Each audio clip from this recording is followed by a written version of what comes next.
السلام علیکم ورحمۃ اللہ وبرکاتہ۔ آج ہم رمضان سے متعلق چند باتیں سیکھیں گے۔ اللہ تعالیٰ فرماتے ہیں کہ میں اپنے بندوں کے سارے گناہوں کو جمع کرتا ہوں، پھر رمضان میں ان سارے گناہوں کو جلا کر راکھ کر دیتا ہوں، پاؤڈر بنا دیتا ہوں، ہوا میں اڑا دیتا ہوں۔ رمضان کے معنی ہی ہے جل کر راکھ ہو جانا، جل کر خاک ہو جانا۔ رمضان کا مہینہ بڑا ہی رحمتوں، برکتوں اور مغفرتوں والا ہے۔ کسی چیز کی اہمیت کا پتہ ہمیں اس وقت تک نہیں چلتا جب تک کہ اس کے بارے میں ہمیں کوئی معلومات نہ ہو۔ رمضان کی اہمیت کا پتہ بتانے کے لیے میں آپ کو ایک چھوٹا سا واقعہ سناتی ہوں، جس سے آپ کو پتہ چل جائے گا کہ رمضان کا مہینہ کتنا اہم ہے اور کتنا عظیم ہے، کتنا پیارا ہے۔ ایک بہت بڑے بادشاہ گزرے ہیں، حضرت ہارون رشید رحمۃ اللہ علیہ، اور ان کی بیوی جس کا نام زبیدہ تھا۔ ایک مرتبہ ہارون رشید نے اپنی بیوی سے کہا کہ چلو سمندر کی سیر کر کے آتے ہیں۔ بیوی نے کہا کہ آپ آگے جائیے، میں پیچھے پیچھے تیار ہو کر آتی ہوں۔ حضرت ہارون رشید رحمۃ اللہ علیہ آگے نکلے تو سمندر کے قریب پہنچ کر دیکھا کہ ایک اللہ کے ولی سمندر کے کنارے بیٹھے ہوئے ہیں۔ جب قریب پہنچے تو پتہ چلا کہ وہ کوئی اور نہیں بلکہ حضرت بہلول رحمۃ اللہ علیہ ہیں۔ ہارون رشید نے پوچھا کہ بہلول کیا کر رہے ہو؟ کہنے لگے کہ میں اپنی انگلی سے ریت پر ایک گھر بنا رہا ہوں، کیا آپ اسے خریدو گے؟ کہاں کہ قیمت کیا ہے؟ بہلول رحمۃ اللہ علیہ نے کہا کہ قیمت ہے 1 دینار۔ 1 دینار میں میرا یہ گھر خرید لو، تمہیں جنت میں گھر ملے گا۔ ہارون رشید نے کہا کہ یہ تو پاگل ہیں اور پاگلوں جیسی بات کر رہے ہیں۔ سمندر کے کنارے ریت پر انگلی سے مکان بنا رہے ہیں اور کہہ رہے ہیں کہ 1 دینار میں خرید لو، جنت میں ایک مکان ملے گا۔ یہ سوچ کر ہارون رشید آگے بڑھ گئے۔ پیچھے سے ان کی بیوی زبیدہ آئی۔ زبیدہ نے دیکھا کہ بہلول رحمۃ اللہ علیہ انگلی سے ریت پر ایک گھر بنا رہے ہیں۔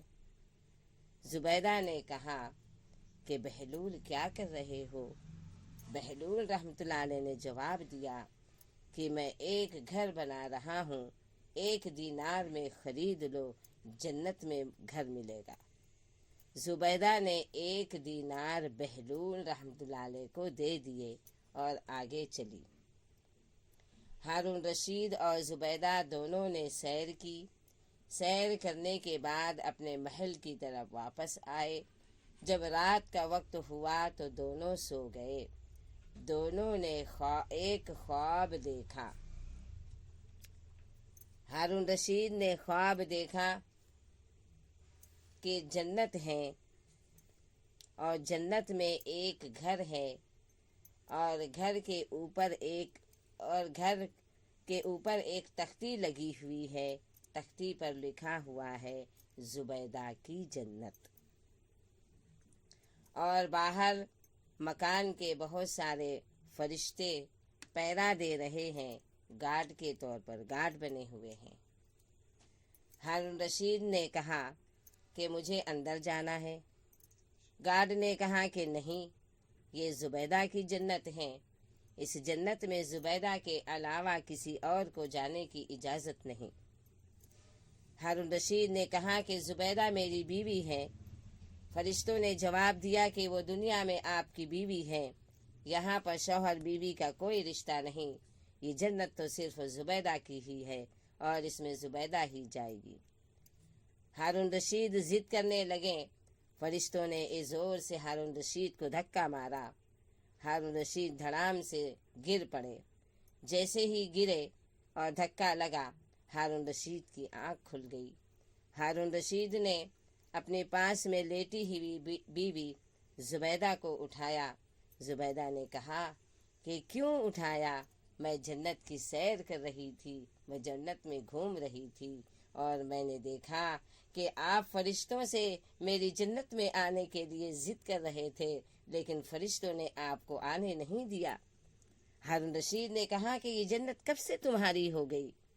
कहने लगी, आज ही से मेरी हुई। हारून रशीद ने पूछा कि कैसे? जुबैदा ने कहा कि मैंने बहलूल से 1 दीनार में खरीदी है। हारून रशीद खामोश हो गए और हारून रशीद समझ गए कि मैं इससे महरूम हो गया और मेरी बीवी आगे निकल गई। हारून रशीद ने दूसरे दिन कहा जुबैदा से, चलो समंदर की सैर करते हैं। मकसद यही था कि समंदर के किनारे बहलूल मिले और बहलूल 1 दीनार के बदले मुझे भी जन्नत में जन्नत दिला दे। लिहाजा दोनों चले। बहलूल उसी तरह बैठे समंदर के किनारे एक घर बना रहे थे अपनी उंगली से रेत पर। हारून रशीद ने कहा, बहलूल क्या कर रहे हो? बहलूल रहमतुल्लाह अलैह ने कहा कि मैं घर बना रहा हूँ। हारून रशीद ने कहा, बेचोगे? कहने लगे कि हाँ। हारून रशीद ने पूछा, कीमत क्या है? बहलूल रहमतुल्लाह अलैह कहने लगे कि आपकी पूरी सल्तनत। हारून रशीद ने कहा कि कल तो 1 दीनार में बेच रहे थे और आज पूरी सल्तनत। कहा कि कल आपने देखा नहीं था, आज आपने देख लिया है, इसलिए कीमत बढ़ गई है। तो किसी भी अमल को छोटा ना समझे। हर अमल अल्लाह के नज़दीक पता नहीं कितना बड़ा है और हमें उस पर कितना अजर व सवाब दिया जाएगा। रमज़ान को बहुत ही एहतियात के साथ गुजारा जाए। हर लम्हे को, हर सेकंड को गनीमत जाने और नेकियां समेटने की फिक्र में लगे रहें और अपने गुनाहों को अल्लाह ताला से बख्शवाने में लगे रहें। अल्लाह ताला तो खुद ही फरमाते हैं कि मैं रमज़ान में अपने सारे बंदों के गुनाहों को जला देता हूँ और जला कर राख कर देता हूँ, हवा में उड़ा देता हूँ और रमज़ान ख़त्म होने तक के मेरा बंदा ऐसे हो जाता है जैसा कि उसने कोई गुनाह किया ही नहीं। अल्लाह ताला ने हमें रमज़ान नसीब किया, हम बड़े खुश नसीब हैं। अपनी मग़फ़िरत करवाएं। रमज़ान के पहले अशरे में हम खूब कसरत के साथ पहला कलमा पढ़े कि ला इलाहा इल्लल्लाह मुहम्मदुर रसूलुल्लाह। गोया कि हम ये इकरार करें कि ए अल्लाह हम ईमान ले आए हैं तुझ पर, ए अल्लाह हम ईमान ले आए हैं तुझ पर। बार बार पढ़े, कसरत से पढ़े। पहले अशरे में यही पढ़ते रहें। दूसरे अशरे में हम पढ़े अस्तगफिरुल्लाहल्लज़ी ला इलाहा इल्ला हुवल हय्युल क़य्यूम व अतूबु इलैह। गोया कि हम ये इकरार करें कि अल्लाह जब तूने मान लिया कि हम तुझ पर ईमान ले आए हैं तो फिर अब किसी किस्म की कोई गुंजाइश ही नहीं रही। तू हमारे तमाम गुनाहों को माफ़ फरमा, ऐ अल्लाह तू हमें बख्श दे। तीसरे अशरे में हम पढ़े अल्लाहुम्मा इन्नी अस्अलुकल जन्ना व अऊज़ु बिका मिन अज़ाबि जहन्नम। गोया कि हम ये इकरार करें कि अल्लाह ताला जब तूने ये मान लिया कि हम तुझ पर ईमान ले आए और जब तूने हमारे गुनाहों को भी माफ़ कर दिया तो अब हमें जन्नत में दाखिला दे दे। अल्लाह ताला हमें अमल की तौफीक अता फरमाए और हमें उस तरीके से रमज़ान गुजारने की तौफीक अता फरमाए जिस तरीके से अल्लाह ताला पसंद करते हैं और जिस तरीके से अल्लाह ताला ने हमारे लिए आखिरत में फ़ैसले कर रखे हैं। नबी करीम सल्लल्लाहु अलैहि वसल्लम मेराज पर गए। मेराज पर जाने के बाद आप सल्लल्लाहु अलैहि वसल्लम ने बहुत सारी चीज़ें देखी। 8 जन्नत की सैर की, 8 आसमान की सैर की। इसी दौरान हज़रत जिब्राईल अलैहिस्सलाम ने कहा, ए अल्लाह के रसूल, आप सल्लल्लाहु अलैहि वसल्लम से एक फरिश्ता मिलने की दरख्वास्त करता है, मुलाकात का तलबगार है। नबी करीम सल्लल्लाहु अलैहि वसल्लम ने इरशाद फरमाया, जब फरिश्तों का सरदार मेरे साथ मौजूद है तो फिर दूसरे फरिश्ते की मुलाकात की क्या ज़रूरत है। कहा कि वो ऐसा फरिश्ता है जो आपका इंतज़ार कर रहा है, बहुत सालों से इंतज़ार कर रहा है और आपके मिलने का मुश्ताक है। जब उसे पता चला कि मेराज में आप सल्लल्लाहु अलैहि वसल्लम यहाँ तशरीफ़ लाए हैं तो उसकी बेचैनी और उसका शौक़ और ज़्यादा बढ़ गया है और वो आपसे मिलना चाहता है। आप इजाज़त दें। ये आपसे पहले अल्लाह ताला के पास भी गया था। इसने अल्लाह ताला से कहा कि अल्लाह मुझे मोहम्मद की ज़ियारत करने की इजाज़त दे दे। अल्लाह ताला ने कहा कि जिसकी इजाज़त करना है उसी से इजाज़त तलब करो, मैं इस बारे में कुछ नहीं कहूँगा। नबी करीम सल्लल्लाहु अलैहि वसल्लम ने इजाज़त दे दी। कहा कि अच्छा ले आओ। वो फरिश्ता आया, आप सल्लल्लाहु अलैहि वसल्लम का दीदार किया और खुशी से आप सल्लल्लाहु अलैहि वसल्लम की पेशानी को चूम लिया। नबी करीम सल्लल्लाहु अलैहि वसल्लम की और उस फरिश्ते की आपस में बहुत सी बातचीत हुई। बातचीत के दौरान उस फरिश्ते ने कहा कि एक राज की बात बताऊं। नबी करीम सल्लल्लाहु अलैहि वसल्लम ने कहा कि ज़रूर बताइए। उस फरिश्ते ने कहा कि जब आप मक्का से मदीना जाएंगे तो आप पर रोज़े फ़र्ज़ किए जाएंगे और आपकी उम्मत पर भी रोज़े फ़र्ज़ किए जाएंगे और आपके जिस उम्मती का रोज़ा कबूल हो जाएगा, आपके जिस उम्मती का रोज़ा अल्लाह ताला कबूल कर लेंगे, उसका नाम इस संदूक में चला जाएगा और जिसका नाम इस संदूक में जाएगा वो बग़ैर हिसाब किताब के जन्नत में दाखिल हो जाएगा। फरिश्ते ने एक पर्दा हटाया और पर्दा हटाने के बाद एक संदूक दिखाया जो सब्ज़ रंग का संदूक था। नबी अलैहिस्सलाम ने कहा कि नबी अलैहिस्सलाम ने पूछा कि ऐ फरिश्ते, बताओ तुम्हारा काम क्या है। कहने लगे कि मेरा काम ये है कि मैं जब से पैदा हुआ है अल्लाह ताला ने मुझे एक ही काम दिया है कि मैं सिर्फ़ एक ही तस्बीह पढ़ता हूँ, मोहम्मद मोहम्मद मोहम्मद। कहा कि आपकी उम्र कितनी है। फरिश्ते ने अर्ज़ किया कि मैं हज़रत आदम अलैहिस्सलाम से 2000 साल पहले पैदा किया गया था और जब से मैं सिर्फ़ यही अल्फाज कह रहा हूँ, मोहम्मद मोहम्मद। हम अगर चाहते हैं कि हमारा नाम उस सब्ज़ संदूक में चला जाए तो हमें वैसे ही रमज़ान गुजारने होंगे जैसा कि नबी अलैहिस्सलाम और सहाबा किराम गुजारते थे। अल्लाह ताला ने जिन कामों से मना किया है उन तमाम कामों से रुक जाएं और अल्लाह ताला ने जिन कामों के करने का हुक्म दिया है वो काम हम करते रहें। कल क़यामत के दिन अल्लाह ताला एक शख्स को बुलाएंगे और कहेंगे कि बता क्या तू रोज़े रखता था। वो कहेगा कि हाँ ऐ मेरे अल्लाह, मैं रोज़े रखता था। मैं जब तक कि ज़िंदा रहा मेरी ज़िंदगी में जितने भी रमज़ान आए मैंने हर साल रोज़े रखे और मैं हमेशा रोज़े रखता था और नमाज भी पढ़ता था, कुरान भी पढ़ता था और तरावी को भी अदा करता था। अल्लाह ताला ने कहा कि नहीं ऐ मेरे बंदे, तू सिर्फ भूखा प्यासा रहता था और तुझ पर मेरी लानत बरसती थी। वो हैरान हो जाएगा, वो ताज्जुब में पड़ जाएगा। वो कहेगा कि नहीं ऐ अल्लाह, मैंने रमज़ान में रोज़े रखे हैं। इमाम साहब से पूछ लो कि मैं नमाज के लिए मस्जिद में जाता था, तरावी भी पढ़ता था। मेरे घर वालों से पूछ लो कि मैं घर में रहकर कुरान भी पढ़ता था और मैं दिन भर रोज़ा रखता था।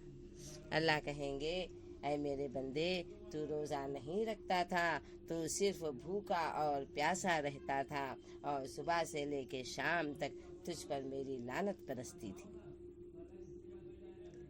وہ کہے گا اے اللہ وجہ کیا ہے؟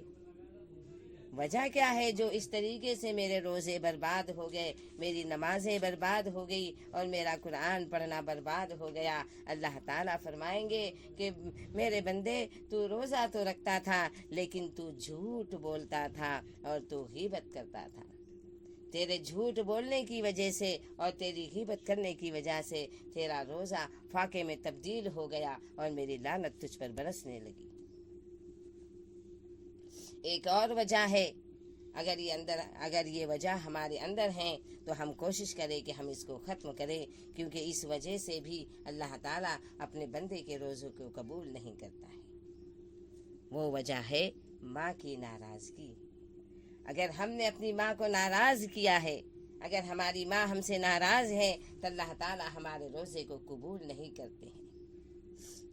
تو ہم کوشش کریں کہ ہم اپنے والدین کو راضی اور خوش رکھیں اور ان کی دل سے خدمت کریں اور ان کی دل سے عزت کریں اور ان کے کاموں میں ہاتھ بٹائیں اور ان کی فرما برداری کریں۔ ہر جگہ والدین کی فرما برداری کرنے کا حکم ہے، صرف ایک جگہ والدین کی فرما برداری کرنے کا حکم نہیں ہے، اور وہ وجہ یہ ہے کہ اگر والدین کوئی ایسا کام کہیں جو اللہ کی مرضی کے خلاف ہو تو ہم اس کام میں اپنے ماں باپ کی بات نہ سنیں۔ مثال کے طور پر اگر ہماری والدہ کہیں کہ نماز نہ پڑھو برتن دھو لو، نماز نہ پڑھو کپڑے دھو لو، نماز نہ پڑھو جھاڑو نکال دو، تو ہمیں اپنی ماں کی بات نہیں ماننی ہے، ہمیں نماز کو پہلے ادا کرنا ہے اور بعد میں ماں نے جس کام کو کہا ہے اس کام کو کرنا ہے۔ اور ماں کی ذمہ داری یہ ہے کہ جب اس کی اولاد دین کے کاموں میں لگی ہوئی ہے تو اس کو کوئی حق نہیں بنتا کہ اپنی اولاد کو دین کے کاموں سے روک کر دنیاوی کاموں میں مبتلا کر دے۔ اور والد کے بھی حکموں کی فرما برداری نہیں کرنی ہے اگر وہ ایسے کام کا حکم دے جو اللہ کی مرضی کے خلاف ہو۔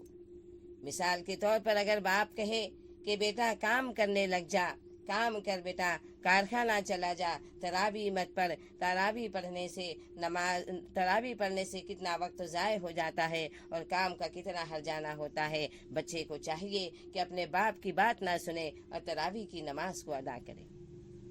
تراویح کی نماز بہت ہی فضیلت والی نماز ہے، عورتوں کے لیے بھی تراویح ہے اور مردوں کے لیے بھی تراویح ہے۔ تراویح کے ایک سجدے پر 1500 نیکیاں ملتی ہیں اور جنت میں ایک سجدے پر 1500 درخت لگائے جاتے ہیں۔ تراویح کا بہت ثواب ہے، ہم تراویح کو نہ چھوڑیں اور تراویح کو آدھی ادھوری پڑھ کر مسجد سے باہر نہ نکلیں، یہ بڑی بے حرمتی کی بات ہے۔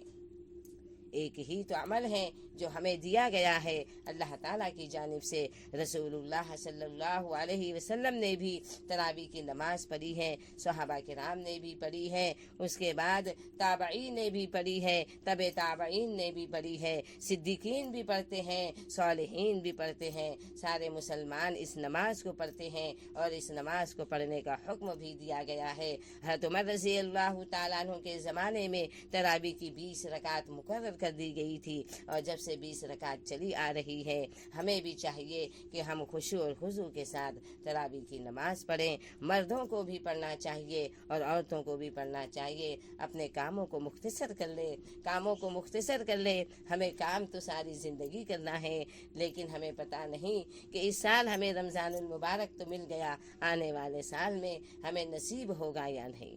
ہم نیکیوں کو سمیٹنے میں لگ جائے اور ہم اپنا نام لکھا لیں ان بندوں کی لسٹوں میں جس میں اللہ تعالیٰ نے اپنے بندوں کی مغفرت کا فیصلہ کر دیا ہے، اور اس لسٹ میں اپنے بندوں کے ان ناموں کو درج کیا ہے جن کی اللہ تعالیٰ نے مغفرت کر دی ہے۔ اللہ تعالیٰ ہمیں کہنے اور سننے سے زیادہ عمل کرنے کی توفیق عطا فرمائے۔ وآخر دعوانا ان الحمد للہ رب العالمین۔